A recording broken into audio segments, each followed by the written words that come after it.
नमस्ते बच्चों, स्वागत है आपका हिंदी की कक्षा में।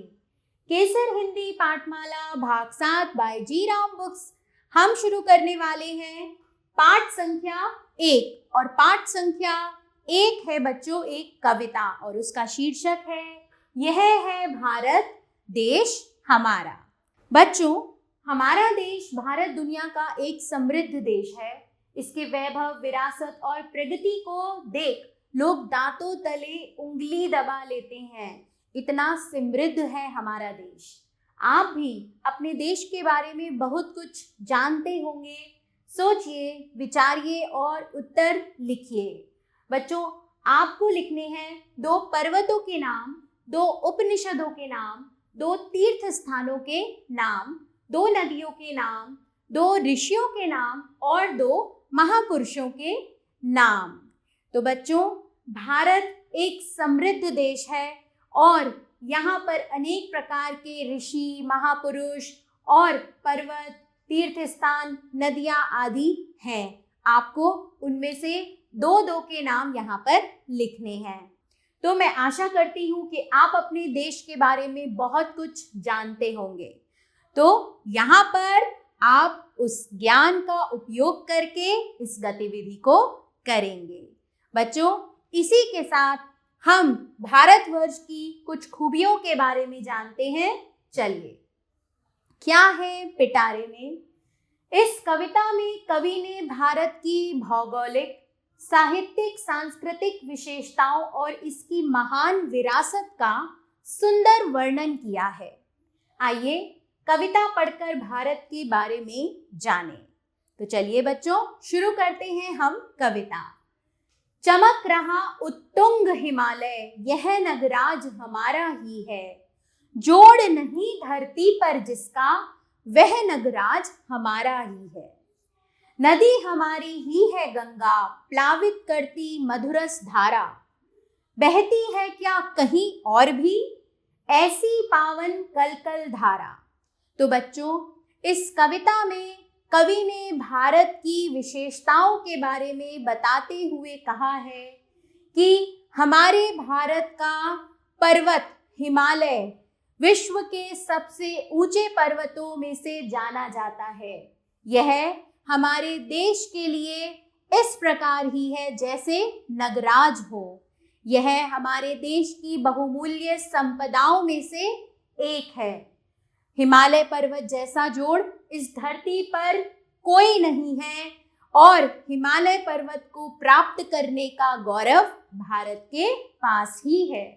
आगे कवि कहते हैं बच्चों, नदी हमारी ही है गंगा। हमारी अमृत रूपी गंगा हमारे देश की नदी है और प्लावित करती मधुरस धारा, वो अपने अमृत के समान जल से इस देश की भूमि को सींचती है, प्लावित करती है। क्या ऐसी नदी कहीं और भी बहती है? नहीं, यह गौरव भी भारतवर्ष को ही प्राप्त है। गंगा की पवित्र कलकल धारा केवल और केवल भारत में ही बहती है। सम्मानित जो सकल विश्व में, महिमा जिनकी बहुत रही है। अमर ग्रंथ वे सभी हमारे, उपनिषदों का देश यही है। आगे कवि कहते हैं कि भारतवर्ष में जो ग्रंथ हैं वो अमर हैं।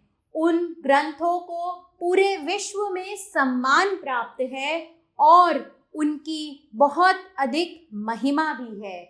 हमारे देश के उपनिषद, इनको भी देश में गौरव और सम्मान तो प्राप्त है ही, अपितु विदेशों में भी ये जाने जाते हैं। गाएंगे यश हम सब इसका, यह है स्वर्णिम देश हमारा। आगे कौन जगत में हमसे, यह है भारत देश हमारा। हम सभी भारतवासी अपने देश का गुणगान करते रहेंगे क्योंकि यह हमारा देश सोने के समान है और हम इस जगत में सभी से आगे हैं। कोई भी हमारी बराबरी नहीं कर सकता, ऐसा हमारा भारत देश है। यह है भारत देश हमारा, महारथी कहीं हुए जहां पर। यह है देश मही का स्वर्णिम, ऋषियों ने तप किए जहां पर। हमारा भारतवर्ष ऐसा देश है जहां पर अनेक महावीरों ने, महारथियों ने जन्म लिया है। यहाँ अनेक ऋषि, मुनि, महापुरुष आदि हुए हैं। ऋषियों ने यहाँ तप कर कर इस देश को गौरवशाली और क्षमताशाली बनाया है। यह है देश जहां नारद के गूंजे मधुमय गान कभी थे। यह है देश जहां पर बनते सर्वोत्तम सामान सभी थे। भारतवर्ष ही वह देश है जहां नारद मुनि ने अपने मधुर गीत गाए थे और उनके गीतों से यह भारत देश गुंजायमान हुआ था। यह वही देश है जहां पर सर्वोत्तम प्रकृति के सामान बनाए जाते हैं। भारत की कला कौशल पूरे विश्व भर में प्रसिद्ध है। यह है देश हमारा भारत, पूर्ण ज्ञान का शुभ्र निकेतन। यह है देश जहां पर बरसी बुद्ध देव की करुणा चेतन। हमारा भारतवर्ष वह देश है जहां पर अच्छे और दूध के समान सफेद ज्ञान का जिसको घर कहा जाता है, यहाँ पूर्ण ज्ञान से रचे बसे लोग रहते हैं। यह ही वह धरती है जहां पर बुद्ध देव ने लोगों के मन में करुणा भाव और दया करने की चेतना जगाई थी। है महान अति भव्य पुरातन, गूंजेगा यह गान हमारा। है क्या हम सा कोई जग में, यह है भारत देश हमारा। आगे कवि भारत की विशेषता बताते हुए कहते हैं बच्चों कि हमारा भारतवर्ष अत्यधिक महान है, यह प्राचीन है, इसकी परंपरा, इसकी संस्कृति भव्य है और यह गान हमारा गूंजता ही रहेगा, जिसमें हम भारत के गौरव को गाते ही रहेंगे, क्योंकि हम जैसा विश्व में कोई दूसरा नहीं है, ऐसा हमारा भारत वर्ष है। विघ्नों का दल चढ़ आए तो उन्हें देख भयभीत न होंगे। अब न रहेंगे दलित दीन हम, कहीं किसी से हीन न होंगे। आगे कवि कहते हैं कि यदि भारतवासियों पर बाधाएं भी आ जाएं तो वो उन्हें देखकर भयभीत नहीं होंगे। वो अपने आप को किसी से भी कम नहीं आंकेंगे और ना ही वे दलित और दीन रहेंगे। क्षुद्र स्वार्थ की खातिर हम तो कभी ना ओछे कर्म करेंगे। हम एक छोटे से स्वार्थ के लिए कोई भी तुच्छ कार्य कभी नहीं करेंगे। पुण्य भूमि यह भारत माता, जग की हम तो भीख ना लेंगे। हमारी भारत माता स्वयं पुण्य भूमि है। यहाँ के लोगों ने पुण्य करके जो यश कमाया है तो उन्हें अब किसी से भी संसार में कुछ भी मांगने की आवश्यकता नहीं है। मिश्री मधु मेवा फल सारे, देती हमको सदा यही है। कदली चावल अन्न विविध अरु क्षीर सुधा में लुटा रही है। आगे कवि भारत की भूमि की उर्वरा और उन्नत शक्ति की बात करते हुए कहते हैं कि हमारी भारत की भूमि हमें मिश्री, मधु यानी कि शहद, मेवा, फल सभी हमें बहुतायत में देती रही है। यहाँ के केले, चावल, अन्न, विभिन्न तरह के अनाज और दूध की धारा यह भूमि हम पर सदा ही लुटाती रही है। आर्य भूमि उत्कर्षमयी यह, गूंजेगा यह गान हमारा। कौन करेगा समता इसकी, महिमामय यह देश हमारा। हमारे भारत की भूमि आर्यों की भूमि है और यह उत्कर्षमयी है। यह गान हमारे भारत का जो गौरव हम गा रहे हैं यह सदा ही गूंजता रहेगा और विश्व में कौन है जो इसकी बराबरी कर सकता है। यह हमारा देश महिमामयी है, अत्यंत महान है। बच्चों, इस कविता के कवि हैं सुब्रमण्यम भारती जी। तो चलिए आगे हमारे पास है बच्चों रचनाकार का परिचय। महाकवि सुब्रमण्यम भारती का जन्म 11 दिसंबर 1882 को तमिलनाडु के इट्टयमपुरम में हुआ था। इनकी काव्य प्रतिभा को देखते हुए इन्हें 11 वर्ष की आयु में ही भारती की पदवी प्रदान कर दी गई थी। उन्हें महाकवि, भारथियार के नाम से भी जाना जाता है।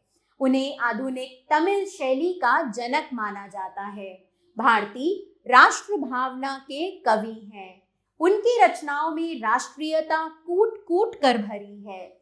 उन्होंने स्वाधीनता आंदोलन में भी भाग लिया था। इंडिया बाल भारती जैसे पत्रों का संपादन कर अंग्रेजी सरकार की भारत विरोधी नीतियों को उजागर किया।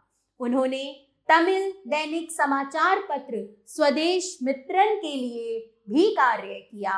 साथ ही में विजय जैसी कुछ अन्य पत्रिकाओं के प्रकाशन संपादन से भी जुड़े रहे। वर्ष 1908 में उन्होंने स्वदेश गीतांजलि का प्रकाशन किया। उनकी प्रमुख रचनाएं हैं कड़पाड़ू, पांचाली सपथम, कुयल पाऊ, पुड़िया रूस और ज्ञानरथम इत्यादि। 11 सितंबर 1921 को राष्ट्रवादी चेतना के महान कवि सुब्रमण्यम भारती का निधन हो गया। बच्चों, आगे हमें कुछ ध्यान धरने योग्य शब्द दिए हुए हैं। राष्ट्राभिमान, प्रकृति से परिचय और इतिहास बोध। मूल्य परक प्रश्न है बच्चों यहाँ पर। भारत भूमि को पुण्य भूमि क्यों कहा जाता है? भारत भूमि को पुण्य भूमि इसीलिए कहा जाता है बच्चों क्योंकि यहाँ पर अनेक महापुरुषों द्वारा अनेक प्रकार के पुण्य और परोपकार रूपी कार्य किए गए हैं। आगे यहाँ पर शब्दार्थ हैं जो आपको बच्चों याद करने हैं। मैं आपके लिए इनके हिंदी व इंग्लिश दोनों तरह के अर्थ पढ़ रही हूँ। उत्तुंग का अर्थ है ऊंचा, हाई। करुणा, दया, अनुकंपा और इंग्लिश में कहेंगे काइंडनेस। नगराज, पहाड़ों का राजा, द किंग ऑफ माउंटेन। चेतन, ज्ञानमय, कॉन्शियस। प्लावित, बहना, फ्लोटेड। भव्य, विशाल, मैग्निफिसेंट। पावन, पवित्र, होली। विघ्न, बाधाएं, रुकावट, हडल्स। सकल, सारा, एंटायर। क्षुद्र, छोटा, तुच्छ, पेटी। महिमा, महत्ता, बड़ाई, इम्पोर्टेंस। ओछे का अर्थ है बच्चों घटिया, खोटे, ट्रिफल्स या फिर मीन भी कह सकते हैं। स्वर्णिम, सोने की तरह चमकने वाला, गोल्डन। कदली, केला, बनाना। मही, धरती, अर्थ। क्षीर, दूध, मिल्क। मधुमेह, शहद की तरह मीठा, वेरी स्वीट। उत्कर्षमयी, विकसित, उन्नत। फ्लोरिश्ड, शुभ्र, सफेद, वाइट। समता, बराबरी, इक्वालिटी। निकेतन, घर, शेल्टर या फिर होम। तो बच्चों आपने ये शब्द अर्थ याद करने हैं। आगे है उच्चारण एवं श्रुतलेख। तो मैं इन शब्दों का आपके लिए उच्चारण करती हूँ। उत्तुंग, प्लावित, स्वर्णिम, शुभ्र, सर्वोत्तम, बुद्धदेव, क्षुद्र, पुण्य भूमि, क्षीर, उत्कर्षमयी और महिमामय। तो बच्चों अब आते हैं हम अभ्यास कार्य की ओर। पाठबोध बातों बातों में। कविता में कवि ने किसकी महिमा का वर्णन किया है? कविता में कवि ने भारत देश की महिमा का वर्णन किया है। हमारे देश में किसकी पावन धारा बहती है? हमारे देश में गंगा नदी की पावन धारा बहती है। भारत कैसी भूमि है? भारत पुण्य भूमि है। भारत भूमि पर किसके मधुमय गान गूंजे थे? भारत भूमि पर नारद मुनि के मधुमय गान गूंजे थे। आगे चलते हैं बच्चों। अब आती है बच्चों कलम की बारी। बहुविकल्पीय प्रश्न। सही उत्तर के सामने सही का निशान लगाइए। कविता में नगराज किसे कहा गया है? तो नगराज कहा गया है हिमालय को। कवि ने मधुरस धारा किसे कहा है? गंगा जल को। हम किन्हें देखकर भयभीत नहीं होंगे? बाधाओं को। और कवि ने अमृत के समान किसे कहा है? दूध को। अब आते हैं बच्चों लघु उत्तरीय प्रश्न की ओर। कवि ने हिमालय की किन किन विशेषताओं का वर्णन किया है? कवि ने कविता में हिमालय को नगराज बताया है और यह कहा है कि यह विश्व के सबसे ऊंचे पर्वतों में से एक है जिसकी बराबरी कोई भी नहीं कर सकता है। हिमालय को कवि ने भारतवर्ष का गौरव कहा है। हम सब किसकी यश गाथा गाएंगे? हम सब अपने भारत देश की यश गाथा गाएंगे। भारतवर्ष में हमारे ग्रंथ और उपनिषद जिन्हें पूरे विश्व में सम्मान प्राप्त है, वह यश गाने योग्य अवश्य ही है। कवि ने महात्मा बुद्ध के विषय में क्या कहा है? कवि ने महात्मा बुद्ध के विषय में कहा है कि महात्मा बुद्ध ने लोगों में दया और करुणा के भावों का संचार किया है और लोगों को पुण्य कमाने की प्रेरणा दी है। क्वेश्चन नंबर 4, भारत भूमि हमें क्या क्या प्रदान करती है? भारतवर्ष की भूमि इतनी उर्वरा और उन्नत भूमि है कि इससे हमें मिश्री, फल, दूध, केले, चावल, अनेक तरह के अनाज आदि प्राप्त होते हैं।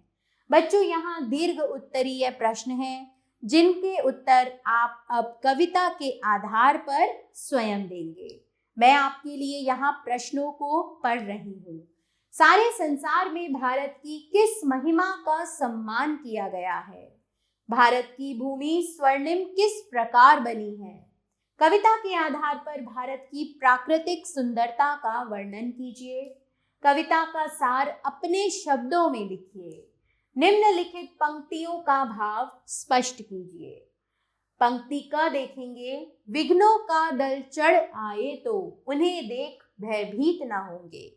पंक्ति ख, क्षुद्र स्वार्थ की खातिर हम तो कभी न ऊंचे कर्म करेंगे। अर्थ ग्रहण संबंधी प्रश्न है यहाँ बच्चों। निम्नलिखित पद्यांश को पढ़कर प्रश्नों के उत्तर लिखिए। मिश्री मधु में वा फल सारे, देती हमको सदा यही है। कदली चावल अन्न विविध, अरुशीर सुधा में लुटा रही है। आर्य भूमि उत्कर्षमयी, यह गूंजेगा यह गान हमारा।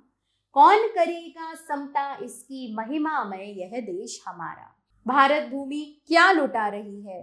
भारत भूमि भारतवासियों को अनेक प्रकार के केले, चावल, विविध प्रकार के अन्न, अनाज और दूध की अमृतमय धारा लुटा रही है। चारों ओर कौन सा गान गूंजेगा? चारों ओर यह गान गूंजेगा कि भारतवर्ष की भूमि आर्यों की उत्कर्षमयी भूमि है। कौन करेगा समता इसकी से कवि का क्या तात्पर्य है?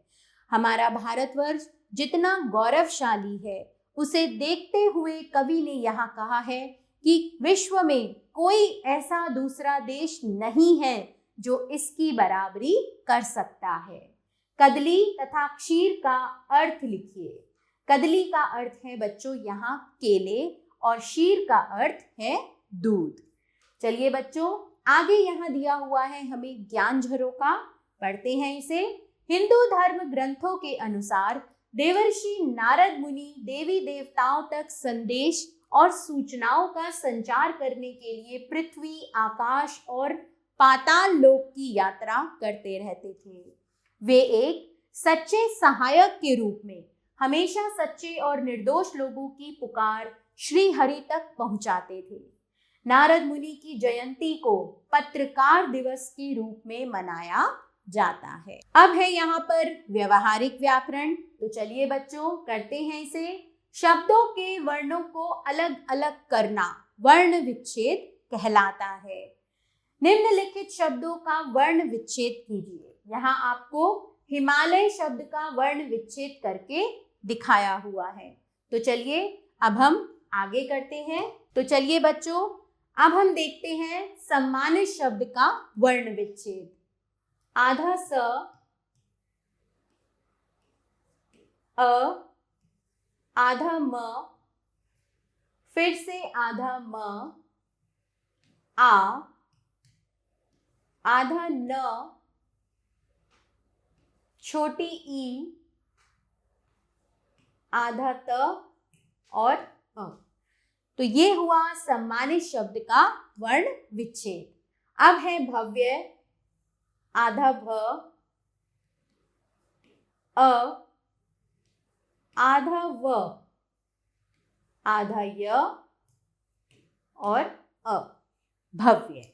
बच्चों, मिश्री और सुधामय शब्दों का वर्ण विच्छेद आप स्वयं करेंगे। समान अर्थ देने वाले शब्द पर्यायवाची शब्द कहलाते हैं। जैसे घर के पर्यायवाची हैं गृह, सदन, निकेतन आदि। तो बच्चों, प्रश्न 2 है यहाँ पर, निम्नलिखित शब्दों के दो पर्यायवाची शब्द वर्ग पहेली में से ढूंढकर लिखिए। सबसे पहले है हमारे पास गंगा। तो गंगा के लिए हम यहाँ पर ढूंढते हैं, देखिए सुरसरी, है ना, और ये हुआ भागीरथी। तो अब हम यहाँ पर लिख देते हैं इसे, सुरसरी,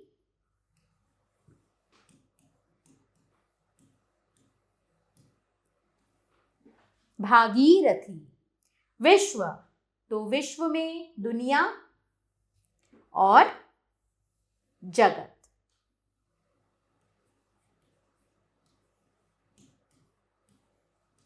दुनिया एवं जगत। माता और नदी शब्दों के दो पर्यायवाची शब्द वर्ग पहेली में से ढूंढकर आप बच्चों स्वयं लिखें। आगे चलते हैं। जो शब्दांश मूल शब्द के आरंभ में जुड़कर, आरंभ में मतलब शब्द से पहले जुड़कर उनके अर्थ में विशेषता या परिवर्तन ला देते हैं, उन्हें उपसर्ग कहते हैं। जैसे अ प्लस दृश्य, दृश्य में जब अ जुड़ा तो शब्द बन गया अदृश्य आदि। प्रश्न 3 है, निम्नलिखित उपसर्ग का प्रयोग करके दो शब्द बनाइए। तो बच्चों, आपको यहाँ इन उपसर्गों का प्रयोग करके दो शब्द बनाने हैं। जैसे आ, तो आचरण और आगमन। उप, उपकार और उपयोग। परा, पराधीन, परामर्श। अब अधि उपसर्ग का प्रयोग करके दो शब्द आप स्वयं बनाएं। संज्ञा या सर्वनाम की विशेषता बताने वाले शब्दों को विशेषण कहते हैं, है ना। जो शब्द संज्ञा या सर्वनाम की विशेषता बताते हैं उन्हें हम विशेषण कहते हैं। जैसे लाल गुलाब, यहाँ लाल विशेषण है गुलाब का। निम्नलिखित वाक्यों में विशेषण शब्द पर गोला बनाइए। ऊंचा हिमालय अपनी गाथा गा रहा है। तो हिमालय की विशेषता क्या है कि वह ऊंचा है, तो ऊंचा हुआ विशेषण शब्द। हमारे देश की धरती पर पवित्र गंगा बह रही है। भारत महान देश है। यह स्वर्णिम देश हमारा है। सदैव मधुर वाणी बोलनी चाहिए। तो ये सभी जिन पर मैंने गोला बनाया है बच्चों, ये विशेषण शब्द हैं। अब आते हैं प्रश्न 5 पर। निम्नलिखित पद्य पंक्तियों को गद्य रूप में लिखिए। तो बच्चों, यहाँ पर पंक्तियां हमें पद्य रूप में दी हुई है, हमें उन्हें गद्य रूप में लिखना है। नदी हमारी ही है गंगा, तो इसे अगर हमें गद्य रूप में लिखना है तो हम लिखेंगे गंगा नदी हमारी ही है। गंगा नदी हमारी ही है। गूंजेगा यह गान हमारा, हमारा यह गान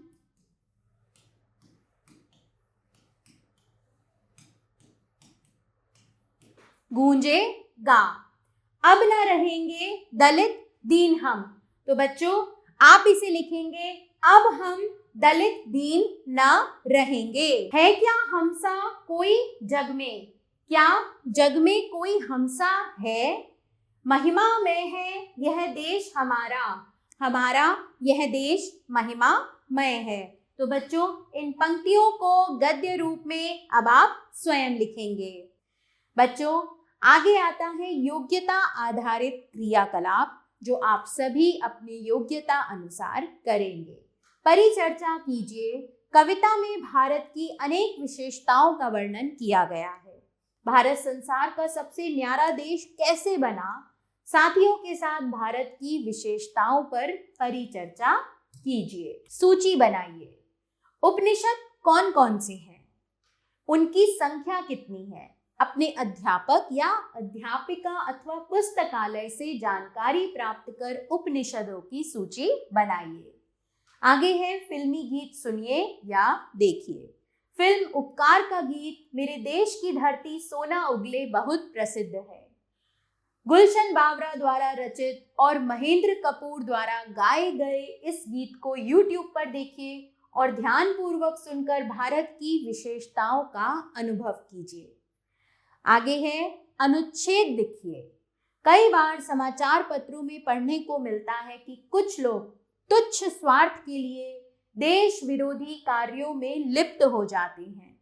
आपके विचार से ऐसे कौन कौन से कार्य हैं जिनसे देश की किसी ना किसी रूप में हानि होती है? उनसे देश को छुटकारा दिलाने के लिए क्या किया जाना चाहिए?